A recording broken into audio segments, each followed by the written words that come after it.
Here was the president last year explaining the administration's stance on the policy. The goals of No Child Left Behind were the right ones. Standards and accountability, those are the right goals. Closing the achievement gap, that's a good goal. That's the right goal. We've got to stay focused on those goals, but we've got to do it in a way that doesn't force teachers to teach to the test or encourage schools to lower their standards to avoid being labeled as failures. That doesn't help anybody. Certainly doesn't help our children in the classroom. So we determined we need a different approach. And I've always believed that each of us has a role to play when it comes to our children's education. Nearly half of U.S. public schools are missing their performance targets under the federal government's No Child Left Behind law. While Congress doesn't agree on much these days, there's actually consensus that the law has got to go. Last week, the House voted to reverse No Child Left Behind. So what actually will replace it? Joining me now, we've got Ann Heislip. She's a policy analyst with New America's Education Policy Program, and Lindsey Burke, an education fellow at the Heritage Foundation. Thanks so much for joining me on the first day of my show. I really appreciate it. I want to start with you, Ann, since you're here with me. I had a Twitter chat last night with a bunch of teachers talking about NCLB, really railing against NCLB. What's your sense of what good came out of NCLB, No Child Left Behind? Yeah, that's a really good question, Nia. I think one of the things that was really great about No Child Left Behind was that before the law, we really had no good education data.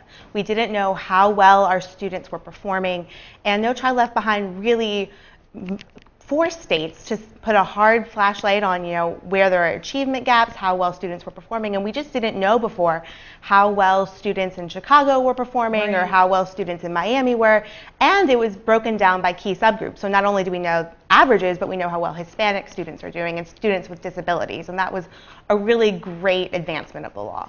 So we have a graphic here that really shows what happened over the last 10 years in terms of students' achievement, specifically on the SAT scores.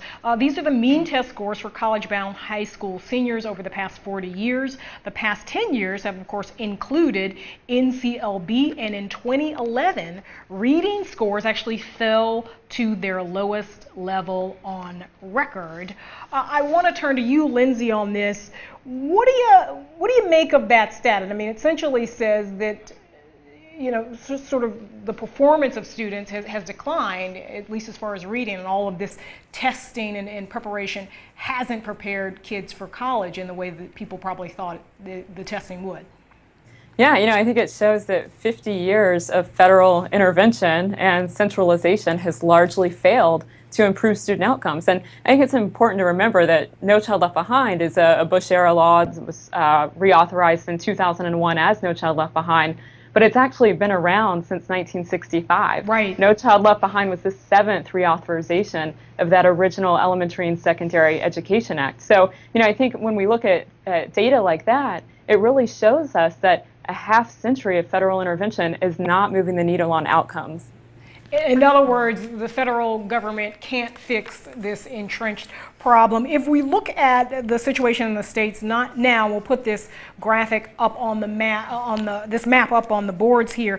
Essentially, 39 states have opted out of NCLB, including the District of Columbia. And I want to go to you on this. Have these states failed, or have they figured out a better way to educate children?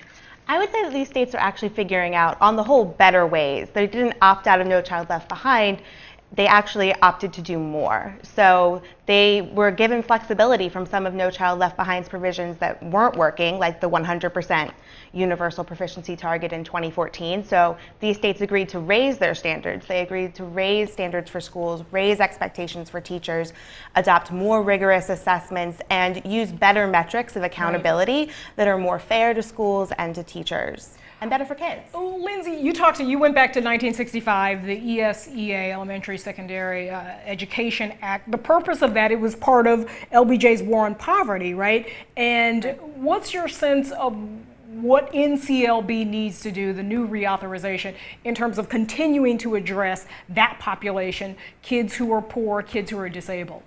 Well, you heard President Obama talk about accountability in his speech, and I think that's really important. I think both sides of the aisle agree that No Child Left Behind is broken. The question is, what do we do moving forward? Right. And this question of accountability, I think, in part, solves the problem for us. We need accountability that is a horizontal accountability to parents and to taxpayers, not a vertical accountability to Washington.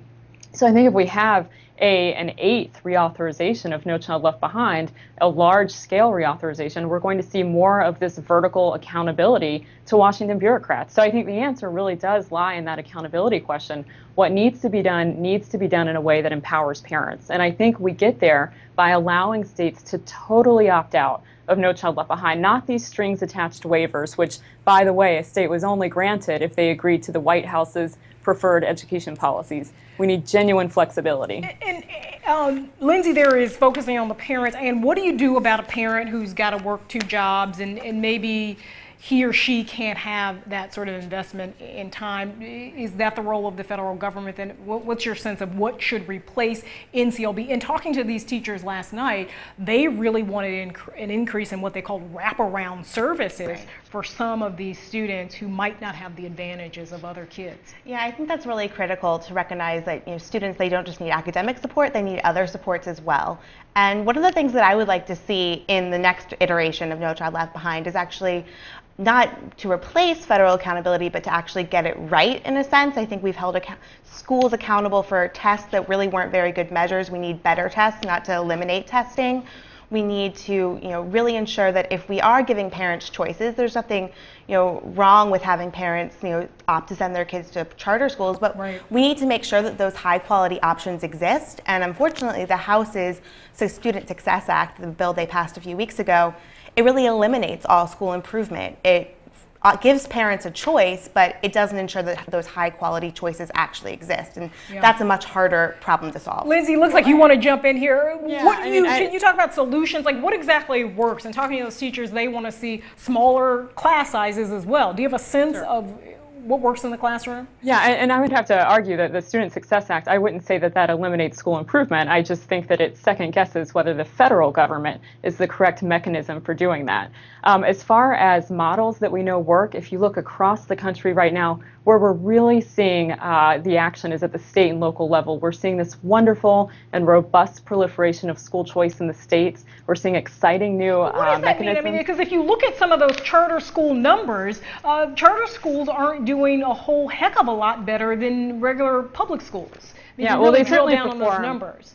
Yeah, they certainly perform as well as public schools and on less money by and large. But when we talk about school choice, we're talking about school choice far beyond charters. Charters are great, but are sort of the first rung on that school choice ladder. We want to see money attached to children and allow that funding to follow a child to any provider of choice. So it could be a charter or a public school, but it could be a private school, it could be an online learning option, homeschooling. So really allowing a parent to fully customize their child's educational experience. Lindsey Burke of the Heritage Foundation, Ann Heislop of New American Foundation. Lindsey, you're of the Heritage Foundation. Thanks so much for joining me. I really enjoyed the conversation. We'll be paying close attention to where this goes from here.